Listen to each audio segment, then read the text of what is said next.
Hola y Dios bendiga. Hoy vamos a leer, o nos tocaría leer, una lectura comprensiva del libro de Lucas, capítulo 19, 11 al 17. Y esta habla, dice, parábola de las 10 minas. Dice, oyéndose ellos estas cosas, prosiguió Jesús y dijo una parábola por cuanto estaba cerca de Jerusalén y ellos pensaban que el reino de Dios se manifestaría inmediatamente. Dijo pues, un hombre noble se fue a un país lejano para recibir un reino y volver. Y llamando a 10 siervos suyos, le dio 10 minas. Y les dijo, negociad entre tanto que vengo. ¿Verdad? Esta es la parábola que ya muchos conocen, pero yo la voy a leer en Mateo 25, 14 al 30, porque entiendo o he entendido que aquí está mucho más clara la parábola. Entonces lo que vamos a hacer es que vamos a leerla en Mateo 25, 14 al 30. Bien, recordemos que estos son testimonios que dieron los que precedieron a Jesús sobre lo que ellos vieron y oyeron cuando anduvieron con Jesús. Entonces, simplemente entiendo que este testimonio explica mejor el asunto. Entonces, Mateo 25, 14 al 30 dice, porque el reino de los cielos es como un hombre que yéndose lejos llamó a sus siervos y les entregó sus bienes. A uno dio 5 talentos, y a otro 2, y a otro 1, a cada uno conforme a su capacidad, y luego se fue lejos. Bien, lo primero que quiero que notemos aquí, leyendo el verso 14 y 15 primeramente, ¿verdad? Es lo siguiente. Esto de alguna manera se podría hacer un paralelismo en esto que Jesús está explicando aquí con el asunto de que él, en un momento, si vemos en el libro de Hechos, capítulo 1, vemos que él se va al cielo, asciende y manda al Espíritu Santo, el cual luego reparte dones entre los discípulos, entre sus discípulos. En el día de Pentecostés, en el aposento alto, entre todos los que están allí, que son, parece que 100 y pico, se reparten dones, ¿verdad? Y luego siguen siendo repartidos los dones por el Espíritu Santo hasta el día de hoy. Entonces, esos dones, si nosotros vemos en la palabra, nosotros vamos a ver que los dones son repartidos conforme a la medida de fe, dice la palabra, conforme a la medida de fe. Entonces vemos aquí que dice, en el ejemplo, en la alegoría que Jesús hace en la parábola, dice, a uno dio 5 talentos y a otros 2, y a otro 1, a cada uno conforme a la capacidad, y luego se fue lejos. Bien, entonces, como estamos haciendo este paralelo aquí, lo que vemos es eso. Así mismo fue como el Espíritu Santo, y así mismo es como el Espíritu Santo reparte los dones, ¿verdad? En la iglesia. Pero los dones son una cosa. Cuando nosotros estudiamos sobre los dones, hicimos el estudio sobre los dones, pudimos ver que el Espíritu Santo reparte los dones. El Espíritu Santo también es quien pone el querer como el hacer, que el Espíritu Santo es el que obra los ministerios y que el Espíritu Santo es el que hace la operación. Vimos claramente que están los dones, el ministerio y la operación. Una persona puede recibir dones, pero si no los ejerce en el ministerio conforme al Espíritu, pues entonces los dones están ahí dormidos, ¿verdad? Y lo vamos a ver aquí en el paralelismo con esta parábola. Y dice el verso 16, y el que había recibido 5 talentos fue y negoció con ellos y ganó otros 5 talentos. Es decir, en el paralelismo, el talento es como una especie de bien, ¿verdad? Entonces dice, fue y negoció con los talentos, con el dinero, lo podemos poner como el dinero, ¿verdad? Y lo que hizo fue que ganó 5 más, ganó 5 talentos más. Esto vendría siendo algo así como una moneda de gran precio, ¿verdad? Asimismo, el que había recibido 2 ganó también otros 2. Es decir, el que había recibido 10 ganó 5 talentos más. Y el que había recibido 2 ganó 2 talentos más. Es decir, tomó el talento y salió con esos talentos a trabajar. Salió a negociar con ellos, ¿verdad? Asimismo, el que había recibido 2 ganó 2 también. Pero el que había recibido 1 fue y cavó en la tierra y escondió el dinero de su señor. Bien, el que había recibido un talento. Ese que recibió un talento lo recibió porque, vamos a decir, en el paralelismo lo habría recibido según su medida de fe. En el paralelismo con lo que dice, lo que nos dice, lo que nos muestra en Hechos y en las cartas de Pablo, lo había recibido conforme a su medida de fe. No quiere decir eso que ese era el único talento con el cual él podía poseer, y llevándolo al don, no quiere decir que ese es el único don con el cual él podía ejercer el ministerio, sino que según él fuera desarrollando ese don, fuera trabajando con él, entonces le serían entregados otros dones, otros talentos. Esto es exactamente lo mismo que pasa en el ministerio de Cristo.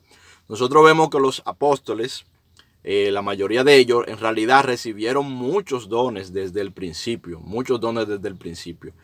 pero de ellos los que más trabajaron en la obra del ministerio, de ellos fueron los que más dones recibieron, sobre todo los que más revelación y más sabiduría fueron recibiendo, y más, ¿cómo se diría? Más encargos se le fueron poniendo para difundir la palabra hasta el día de hoy.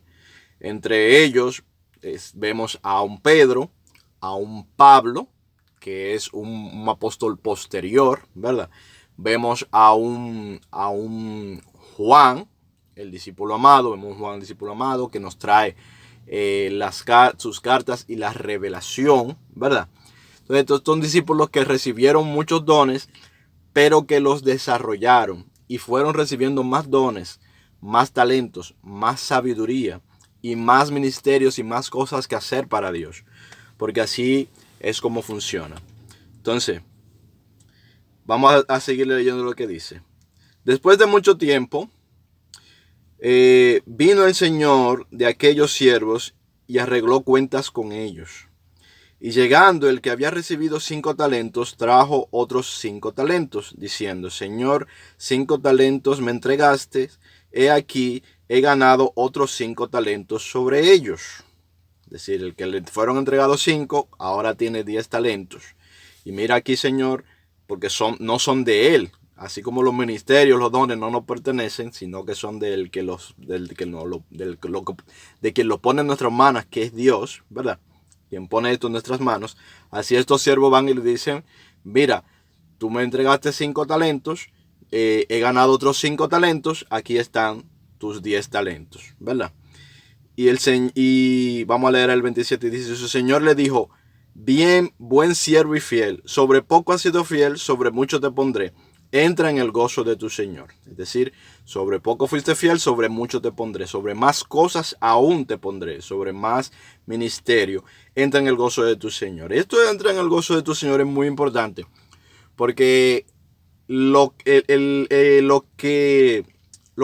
uno tiene como recompensa de parte de Dios, nosotros no merecemos recompensa por las obras de Dios, porque las obras de Dios son de Dios, no nuestras.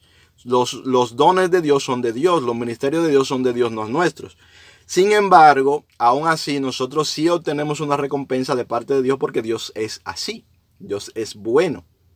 Como Él es bueno, a pesar de que los dones no son de nosotros, a pesar de que los ministerios no nos pertenecen, aún así nosotros recibimos de Él recompensa, de Dios. ¿Y cuál es esa recompensa? Nosotros inmediatamente comenzamos a ver esa recompensa que menciona aquí, que es el gozo. Entra en el gozo de tu Señor. Cuando uno obra el ministerio de Dios según su espíritu, o sea, dirigido por su espíritu, y uno obra el ministerio, inmediatamente uno está entrando en el gozo del Señor. Esto es la mayor de las recompensas del ministerio de Cristo. Entrar en el gozo del Señor, entrar en el gozo de un Señor que nos ha amado y que nos ha hecho libre de gran manera, con gran amor, con gran benignidad, y estar en el gozo del Señor, estar en el gozo en el Espíritu de Dios.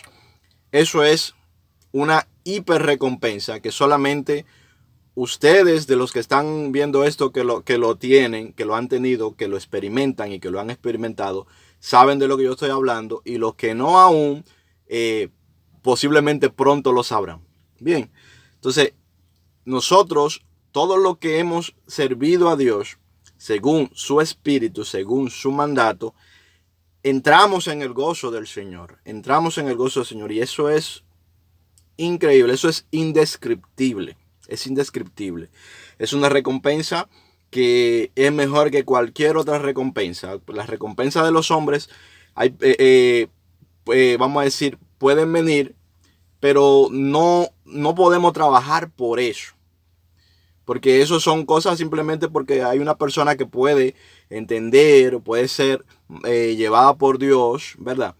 A querer, qué sé yo, como muchas veces sucede, a querer ayudar a alguien que está sirviendo en algún ministerio del Señor. Muy bien, porque esa persona está recibiendo también el provecho, porque esa persona que está haciendo eso está sirviendo en este caso a su prójimo, a su hermano, y lo está haciendo también de parte de Dios. Y eso es muy bien y es excelente. Son una de las formas como Dios trata con nosotros, con sus siervos. El que tiene algo que ofrecer, lo ofrece a los demás. El que tiene una palabra, ofrece una palabra. El que tiene con qué ayudar a veces, por ejemplo, a las personas que están necesitadas, ofrece ayuda al que está necesitado. El que tiene para ofrecer servicio, ofrece servicio. Porque todo esto en realidad son cosas que todas vienen del Señor. Muy bien y muy excelente. Pero la mejor recompensa es instantánea y es el gozo del Señor. Entonces mira cómo dice: buen siervo y fiel. Sobre poco has sido fiel, sobre mucho te pondré. Entra en el gozo de tu Señor. Llegando también el que había recibido 2 talentos, dijo: Señor, 2 talentos me entregaste, aquí tienes, he ganado otros 2 talentos sobre ellos. Ha multiplicado por 2, se ha multiplicado en él por 2 la obra del Señor, ¿verdad? Y su Señor le dijo: bien, buen siervo y fiel, sobre poco has sido fiel, sobre mucho te pondré, entra en el gozo de tu Señor. Sobre poco has sido fiel, sobre mucho te pondré, entra en el gozo de tu Señor. Lo mismo. Pero llegando también el que había recibido 1 talento, dijo: Señor, te conocía que eres hombre duro, que ciegas donde no sembraste y recoges donde no esparciste. Por lo cual tuve miedo y fui y escondí tu talento en la tierra. Aquí tienes lo que es tuyo. Respondiendo su Señor le dijo: siervo malo y negligente, sabías que ciego donde no sembré y que recojo donde no esparcí. Por tanto, debías haber dado mi dinero a los banqueros, y al venir yo hubiera recibido lo que es mío con los intereses. Quitarle pues el talento y darlo al que tiene 10 talentos, dice aquí. Entonces, ¿qué sucede? Dice: porque el que tiene le será dado y tendrá más, y al que no tiene, aún lo que tiene le será quitado. Y al siervo inútil echadle en las tinieblas de afuera, allí será el lloro y el crujir de dientes. ¿Qué quiere decir esto, señores? Al que tiene se le dará más, y al que no tiene, aún lo que tiene le será quitado. Aquí nosotros comenzamos a ver que en este discurso hay algunos detalles que deben de llamarnos la atención. Cómo al que no tiene se le va a quitar lo que tiene. Porque todos tienen. A todos Dios ha puesto algo en sus manos, empezando primero por la vida. A todos ese Señor ha puesto algo. El que no tiene, no es que no tiene, es que dice que no tiene. O sea, el que no tiene, en realidad lo que es mentiroso. Porque todos tienen. Por eso dice: al que no tiene, aún lo que tiene. Es decir, porque el que dice que no tiene, sí tiene. Entonces, aún lo que tiene le será quitado y será entregado. Entonces, ¿a quién? Al que tiene, que sí dice que tiene y que sí hace algo con lo que tiene y que sí obra según lo que le ha sido dado. Bien, porque todo el mundo tiene con qué servir. Todo el mundo tiene algo con qué servir. Todo el mundo tiene algo con qué servir a los demás. Todos tenemos con qué servir a los demás, porque a todos Dios nos ha dado esa facultad de tener la capacidad de servir a los demás según su Espíritu Santo. Bien, a todos, desde que nacimos y comenzamos a crecer, eso nos fue dado a todos. Entonces, este que dice que no tiene, no es que no tiene, es que dice que no tiene, ¿verdad? También tiene un mal concepto de su Señor. O sea, una de las razones por la que dice que no tiene es porque tiene un mal concepto de su Señor. Tiene un concepto humano de su Señor, humanista y pecador de su Señor. ¿Qué él ve en su Señor? Él dice, sé que tú eres, Señor, sé que tú eres duro y que eres malo y que siembras y que cosechas donde no sembraste. Esto es mentira. Fíjate. Fíjate que cuando le contesta el Señor en la parábola, no le ratifica que esto sea mentira, sino que lo que le dice que aquello en lo que él ha creído, como que eso es. Hay un concepto que se nos enseña en la Biblia, que es lo siguiente. Al que cree que algo es pecado, para él lo es. El que cree que algo es pecado, para él lo es. ¿Verdad? Entonces, aquella persona que cree que algo es pecado, que está convencido de que algo es pecado, y aún así lo hace, está pecando. A pesar de que eso en el trasfondo no lo sea. ¿Por qué está pecando? Porque en su corazón hay una intención, porque el pecado está en la intención del corazón, no en el acto en sí. Entonces, esa persona que cree que algo es pecado, cuando lo hace adredes, aunque ciertamente el acto tal vez no sea pecado, para él lo es. Y en su corazón él está transgrediendo. Y por lo tanto para él es pecado. Y para él le es transgresión. Por eso las personas que están atadas a la ley, a los profetas, ciertamente andan en pecado. Lamentablemente es la realidad. La gente que están, todo el que está atado a la ley y a los profetas anda en pecado porque nadie cumple la ley y los profetas. Pero si tú crees que la ley y los profetas te va a justificar o te va a condenar, pero tú no respetas la ley y los profetas porque nadie lo hace, nadie lo cumple, absolutamente nadie cumple la ley y los profetas en todos los detalles. Todo el que viola esa ley en una tilde ya violó toda la ley y todo el mundo la viola. Bien, todo el que cree en ella, ¿verdad? Todo el que cree que por esa ley es que va a ser justificado o condenado. Entonces, para ellos es pecado, pues todos están en pecado. Todo lo que creen en esto, lamentablemente, permanece en ellos el pecado. Bien, ahora lo que han entendido el mensaje de Cristo de que la justificación es por fe y no por obras. Entonces ellos, como es por fe y saben que es por fe y no es por obra, entonces ellos son justificados porque no permanecen en su pecado, sino que arrepintiéndose de ellos, saben que simplemente con haberse arrepentido de ellos y ponerlos en manos del Señor, bueno, pues ya ahí está el perdón. No quiere decir esto que perseveren en el pecado, porque perseverar en el pecado de manera voluntaria, con esa intención, recordemos que el pecado al fin y al cabo está en el corazón. Y si nuestra intención de nuestro corazón es perseverar en el pecado, pues bueno, esa intención es una intención, una mala intención. Ahora, si nuestra intención en nuestro corazón es no perseverar en el pecado, sabiendo que hemos sido libres por el arrepentimiento de los pecados y por el perdón de pecado en Cristo Jesús, aunque como quiera seguimos cometiendo unos y otros errores y podemos pecar, en realidad ya hemos sido libres de eso. Aún así ya hemos sido libres de eso. Porque eso es una cosa muy, muy, muy pequeñita que está en el corazón. Bien, entonces, ¿qué sucede? Este señor, el que tenía un talento, el que se le fue entregado un talento, él tiene un mal concepto de su Señor, así como muchos tienen un mal concepto de Dios. Muchos creen que Dios es un Dios castigador. Muchos creen que Dios es un Dios que, como dice él, ciega donde no sembró. Cuando en realidad el que sembró lo bueno en todos nosotros fue Dios. Bien, esta persona tiene un mal concepto de Dios y se maneja en su vida con un mal concepto de Dios. Y ese mal concepto de Dios es lo que lo está llevando a la condenación, porque así como es tu concepto de Dios, así es como tú te comportas, así es como tú crees, ese es tu credo, como es tu concepto de Dios. Si nuestro concepto de Dios es de un Dios que es un dictador, pues nosotros vamos a terminar reflejando lo mismo. Nosotros vamos a ser dictadores en todas las cosas de nuestras vidas.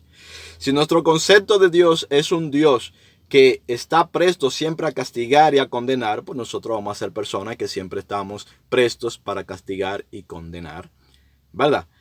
Entonces, simplemente eso es lo que sucede. Esta persona tiene un mal concepto de su Señor, cuando no es así. Su Señor, al contrario, pone los dones, pone la vida, pone todo lo bueno, lo puso el Señor. El Señor de este y nuestro Señor puso todo lo bueno en nosotros. El enemigo fue que vino y sembró en nosotros la cizaña.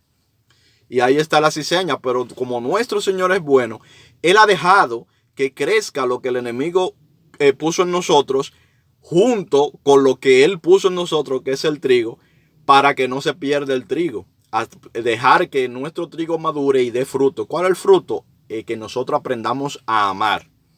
Ese es el fruto, que nosotros aprendamos a amar. Ese es el fruto del Espíritu. Ese es el fruto que produce en nosotros el trigo. La semilla de trigo que Dios sembró en nosotros produce eso. El que nosotros aprendamos a amar y que amemos a nuestros prójimos como nosotros mismos. Ese es el fruto del Espíritu.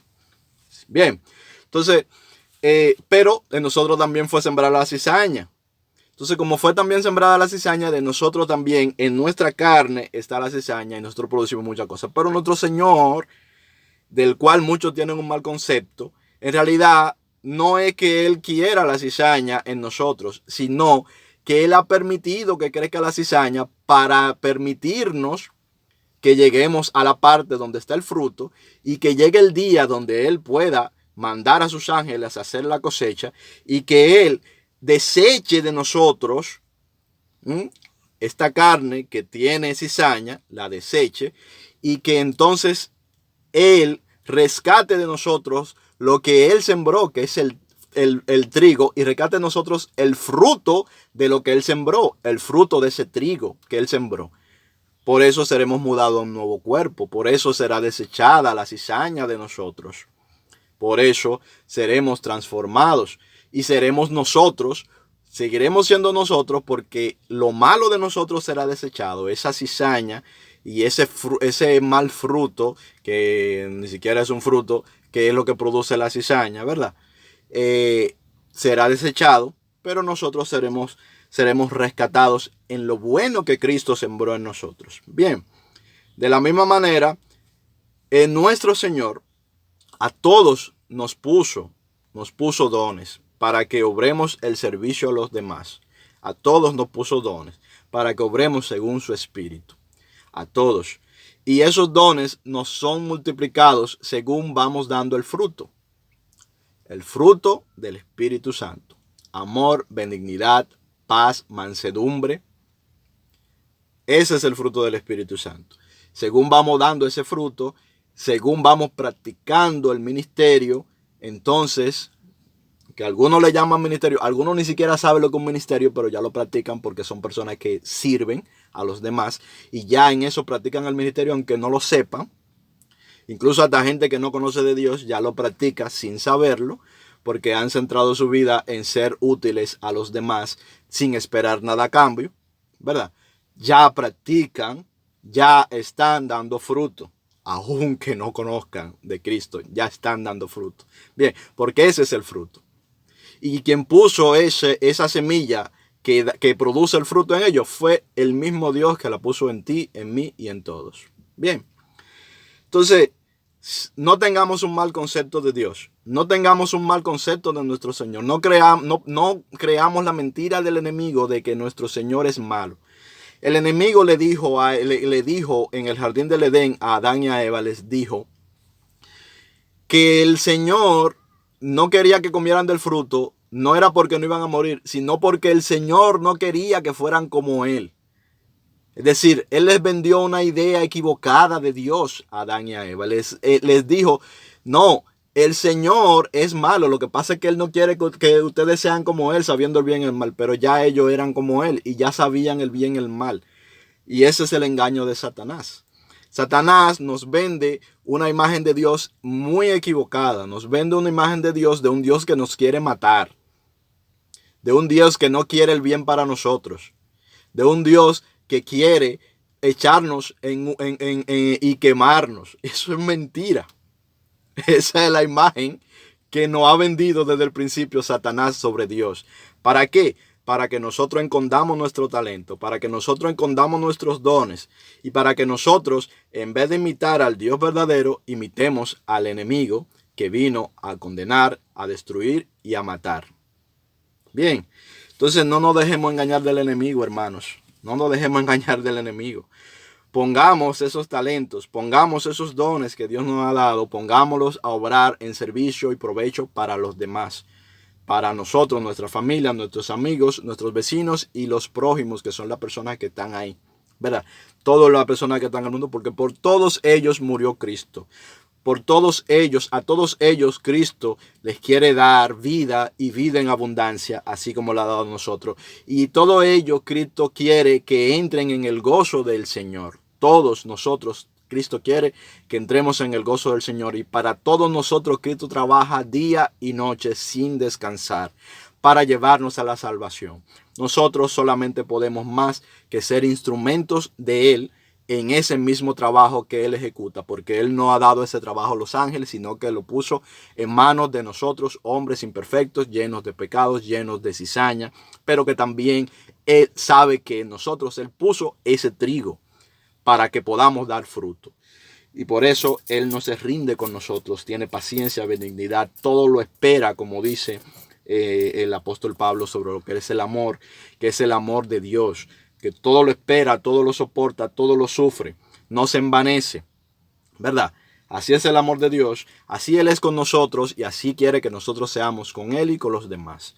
No tengamos un mal concepto de Dios para que no escondamos los talentos. Tengamos un concepto claro de Dios, de que Él es un Dios bueno, benigno, como en realidad Él lo es.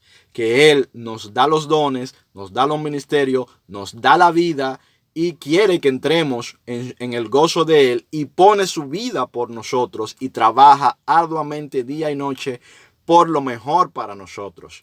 Dios les bendiga, nos vemos en un próximo video. Chao.